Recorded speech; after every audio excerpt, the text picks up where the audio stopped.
లూకాసు వార్త 16 నుండి 24 అధ్యాయాలు చదవండి. ఒక్కొక్క ప్రార్థన 21 సార్లు చేయండి. నేను జ్ఞానమును ప్రేమించుచున్నాను, నాకు కలిమియు సంపదయు యేసు నామంన ఎల్లప్పుడూ ఉండును.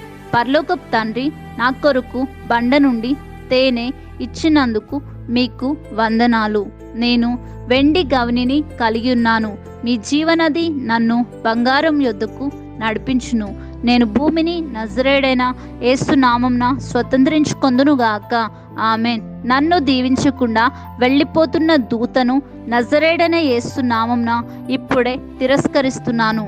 ఆమెన్. ప్రభువా, ఉత్సాహంగా ఇచ్చేవారిని నీవు ప్రేమిస్తావు. దేవా, నీ చేత ప్రేమింపబట్టకు సనగక బలవంతంగా కాక ధారాళంగా ఇచ్చే ఆత్మతో నజరేడైన యేసు నామంన నాకు బాప్తిజమం ఇవ్వండి. ఆమెన్. దేవా, నన్ను మీ యొక్క రాజ్య విస్తరణ కోసం సహాయకరమైన స్తంభంగా చేయండి. నా జీవితంలో సాధ్యం కాని ప్రతి పరిస్థితి నజరేడైన యేసు నామంన నా గత దాతృత్వం ద్వారా మార్చబడునుగాక. ఆమెన్. నేను అద్భుతాలను నమ్ముచున్నాను మరియు నేను అద్భుత దేవునిని సేవించుచున్నాను.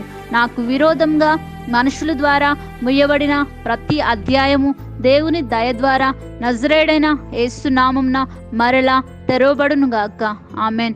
కరువు కాలంలో యోసేఫు ఏ విధంగా అయితే పై స్థాయికి వెళ్ళాడో అదేవిధంగా నా ఆర్థిక పరిస్థితులన్నిటిలో మీరు ఇచ్చిన ప్రతి అవకాశాన్ని చూసి వాడుకొని విజయాన్ని పొందుటకు నజరేడైన యేసు నామంన సహాయం చేయండి. ఆమెన్. దేవా, నాకు వచ్చే ప్రతి అవకాశాన్ని సరిగ్గా అర్థం చేసుకోవడానికి ఉపయోగించుకోవడానికి అవసరమైన మానసిక నైపుణ్యాన్ని నజరేడైన యేసు నామంన నాకు అనుగ్రహించండి. దేవా, నా జీవిత కాలమంతా మీ యొక్క ఐశ్వర్యమును అనుభవించడానికి నజరేడైన యేసు నామంన ఇప్పుడే కృపను పొందుకుంటున్నాను. ఆమెన్. పరలోకమందున నా తండ్రి, నా ప్రార్థనలన్నీ విని సమాధానాలు ఇచ్చినందుకు నజరేడైన యేసు నామంన కృతజ్ఞతాస్తుతులు చెల్లిస్తున్నాను.